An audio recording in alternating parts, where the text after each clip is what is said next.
प्यारे देशवासियों, नमस्कार। एक बहुत चिंता की बात है, मसल पावर और मनी पावर ये राजनीति में बुरी तरह से हावी है, बहुत जबरदस्त तरीके से हावी है। मसल पावर और मनी पावर, हमें इसके बारे में विचार करना होगा। सरकारें नहीं करेंगी क्योंकि ये सरकारों का ही पैदा किया हुआ है। गंदगी इतनी मचा दी है इन सरकारों ने ऐसे हालात बना दिए क्योंकि इनको शुरू में मौका मिल गया सरकार में रहने का, और सरकार में रहने का मौका मिला है तो वो ईमानदारी से क्यों करेंगे। इन्होंने लूट मचाई है, अपने दुनिया भर का धन जोड़ दिया है। अब उस धन के गलत इस्तेमाल करके ये लोग बार बार राजनीति में आ रहे हैं ताकि किसी और को मौका ना मिले। एक तो यह है कि इनके जो लूप होल हैं, जो इनकी गंदगी फैलाई हुई है, वो इन्हीं तक रहे, वो वहीं दबी रहे, किसी और को पता ना लगे। इसलिए ये चंद जो पार्टियां हैं वो आपस में मिली भगत है इनकी कि अब तुम राज करो 5 साल, फिर हम कर लेंगे। सब सेटिंग है, सब इनकी आपस की सेटिंग है, क्योंकि इनको मालूम है अगर इन दोनों को बाहर कर दिया, तीसरी कोई पार्टी आ गई तो इनका सबका खेल खत्म हो जाएगा।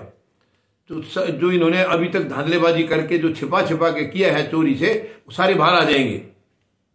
तो इसलिए ये एक बहुत ही चिंता का विषय है। हमें बैठना होगा इकट्ठे, इसका इलाज ढूंढना होगा। मसल पावर और मनी पावर जब तक ये रहेंगे तब तक राजनीति में अच्छे लोग नहीं जाएंगे। अच्छे लोगों को भेजने के लिए मनी पावर और मसल पावर को खत्म करना होगा, क्योंकि जो अच्छे लोग हैं उनमें ज्यादातर लोग ऐसे हैं जिनके पास पैसा नहीं होता है। पैसा अक्सर सब गंदे नहीं होते हैं, लेकिन पैसा अक्सर निकम्मे लोगों के पास ज्यादा होता है। जो गुंडागर्दी बदमाशी करते हैं, पैसा उनके पास ज्यादा होता है, क्योंकि वो बदमाशी करते ही पैसा कमाने के लिए हैं। उनके पास ज्यादा है पैसा और वो उस पैसे का गलत इस्तेमाल करते हैं। यानी या तो वो खुद राजनीति में आएंगे, या उनकी खुद आने लायक सिचुएशन नहीं है तो अपने चहेतों को वो राजनीति में लाएंगे इसी पैसे के दम पर। तो ये गलत पैसा और गलत मसल पावर आप देख लीजिए। पहले जैसे अपनी बैलेट पेपर से जब होते थे तो बूथ के बूथ कैप्चर हो जाते थे। हालांकि आज तो उससे भी ज्यादा कई खतरनाक खेल चल रहा है। आज कुछ ज्यादा उठा के ले जाने की बात ही नहीं है, केवल बटन दबाना है और जो है नतीजे उनके मनपसंद आ जाएंगे। तो ये बहुत ही दुर्भाग्यपूर्ण स्थिति है। सरकारें गैर जिम्मेदार हैं, कोई जवाबदेही नहीं इनकी, झूठ बोल करके आते हैं। जो बोल दिया जनता उससे खुश हो जाती है, और जनता यानी अब ये 19 वाला चुनाव छोड़ के, इससे पहले तो यही था कि जनता को बेवकूफ बनाते थे, जनता इनको वोट दे देती थी।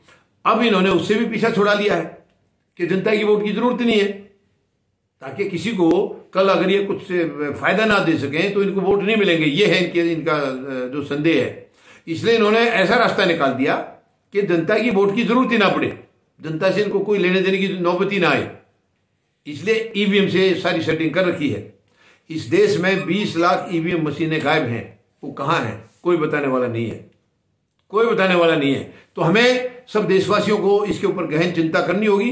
अगर हम चिंता नहीं करेंगे तो हम अपने परिवार को बर्बाद कर रहे हैं, समाज को बर्बाद कर रहे हैं, और अल्टीमेटली हम देश को बर्बाद कर रहे हैं। हमें इन लोगों को उखाड़ना होगा।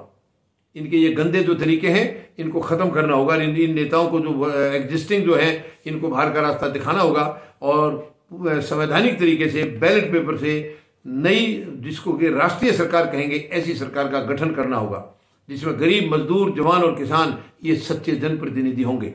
तब ये देश तरक्की करेगा, तब ये देश महान शहीदों के सपनों का भारत बनेगा। हम सबको इकट्ठे होकर के एक साथ काम करना होगा। धन्यवाद। जय जवान, जय किसान, जय हिंद।